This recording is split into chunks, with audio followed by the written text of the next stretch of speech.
What's up, Fight Club viewers? This is Soulfate here, bringing you guys the first upload for the Fight Club. This is going to be a new collab channel featuring me, Jedi Mono, Saint Raven, Cliftongasm? Yeah, I think that's right. And Herpy Derpy. Oh, and JR the Juggernaut.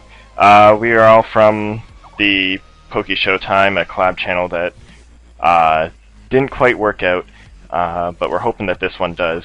So be sure to like, comment, and subscribe to show your support to us, so that we know that you guys are out there watching our material and giving us feedback and helping each other out.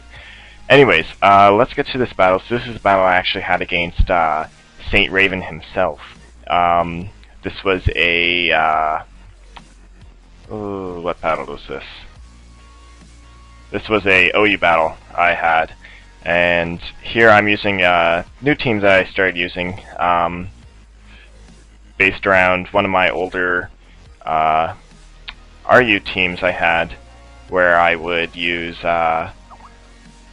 take advantage of the Pokemon that have different immunities. Anyway, so off to start, I predict the Volt Switch, but he actually goes for the Hydro Pump and cripples my Zebstrika. I didn't really want to switch in Jellicent to take the next Hydro Pump in case he wasn't choiced, because I hadn't done any damage, so I didn't see any leftovers recovery.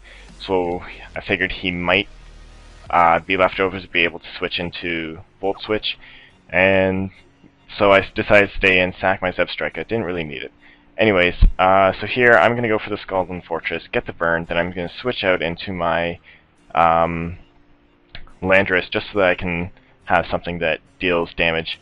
And then I'm going to go for the U-turn, predicting him to switch, but he actually makes a good play and stays in, goes for the Gyro Ball just to see what I'm going to switch into as I go into my Skarmory. So he's going to switch out here with the Volt Switch, as I believe I set up the rocks this turn.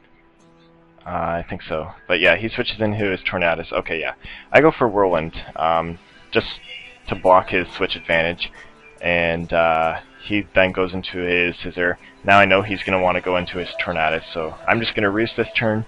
And since he is into his Tornadus, I'm going to switch into my Jellicent, knowing that I can take any hit nicely and recover it off. But he's just going to U-turn out, predicting my switch, and go into his Castform here, which is his novelty Pokemon on his OU team that he's using here. And he's going to go straight for the Ice Beam, as I go for the Toxic and start stalling his Castform out. Him not wanting to lose his Castform this early, he's going to switch out and go into his Rotom, go for a Hydro Pump, predicting my switch as I stay in, go for the Toxic, and then here he's going to switch out, showing to me that he definitely is a choice item. I'm guessing Scarf, but yeah, I'm just going to stay in, go for the Scald on whatever comes in. He sends in his Fortress, and it's going to die to the burn damage. Anyways, at this point I'm seeing he doesn't really have anything for this Jellicent, so I can stay in safely and continue to wall his team unless he switches into a into his Scissor. But for now, he's going to switch into his Castform and then switch into his Politoed as I go for the Scald again. And he's going to go for the Hidden Power. I'm thinking that he's got the Hidden Power Grass or something like that, so I'm going to switch into Roserade and go straight for the Giga Drain. I do have Toxic Spikes and Sleep Powder on this, but I'm not wanting to be too obvious right now, so I just go for the obvious, or too predictable right now, and I just go for the obvious Giga Drain, and then switch out into my Skarmory to take the Bullet Punch, because he can completely wall that Scissor. Whirlwind out his Castform as he into his Rotom. This point I'm just going to stay in, knowing I can take the Volt Switch and then roost back up, because he is going to go into his Scissor, which I predicted he might go into, thinking that that Volt Switch might kill. But it didn't. He goes for a Superpower. I'm just going to roost up here, or sorry, go for the Spikes. But now, now that my Skarmory is crippled, I'm going to have to switch out. he's locked into superpower, I'm going to switch into my Jellicent, and it's not going to affect me at all. So I'm starting to get the hazards up a little bit, not a lot, but most of his team at this point is poisoned or crippled, so I can go back into Jellicent here, go for the Scald, and start getting rid of his Politoed, and then not wanting to take that hidden power, I go into my Thorn, but he predicts that and goes for the Ice Beam, which was a nice play on his part. A bit obvious of me, but at this point I had the lead and the advantage in general, so I didn't want to be too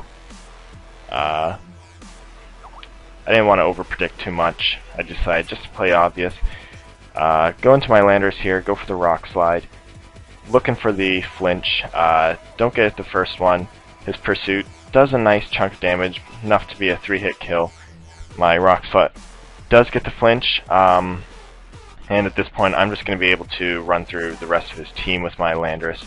But first I'm going to try and stall out that Hydro Pump, so I know that this Rotom can't hurt me.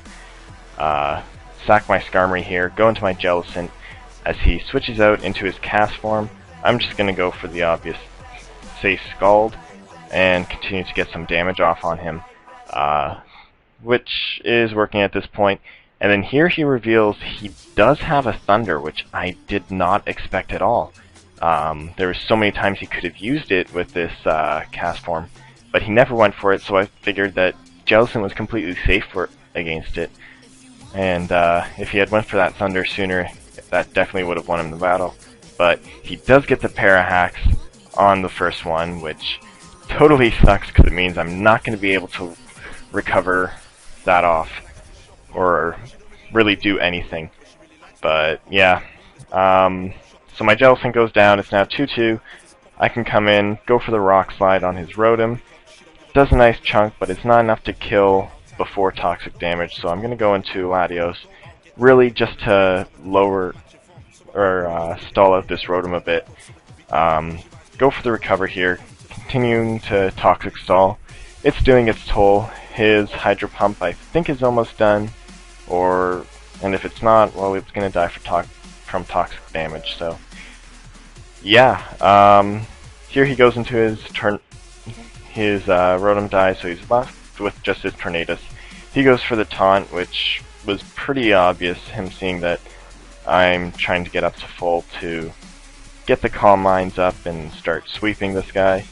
But he notices that, so takes out my Latios. I'm not wanting to send in anything to take a hit, so leave it in as death fodder and revenge kill it with my Landorus, and that's going to be the game. So yeah, this is a bit more of a serious upload than what I normally do. I probably rambled a bit, but it's like 3 AM right now, so normally my commentaries are a bit more laid back and fun, but yeah, if you liked what you saw, go check out my channel and subscribe. Be sure to subscribe to the Poke Fight Club and all of its other directors. I'm pretty sure for the most part you guys are subscribed to the rest of them. There might be a couple of us that you aren't, such as myself. But yeah, stay tuned for more. Later this week I will be uploading the first episode of the Hitmon chat, and then pretty soon we'll be starting the weekly streams that is really going to be the sort of idea that differentiates this collab channel from others. For those of you out there watching that are other YouTubers, if you want to be a director for the Poke Fight Club, just add me on Skype, message me, and yeah, I'll get back to you as soon as I can. Pretty free this week and next week and the week after that, since I'm off on Christmas holidays. But yeah, anyways, I'm gonna stop rambling now because it's 3 AM and I need to go to bed, tired, and yeah. Anyways, peace out, guys.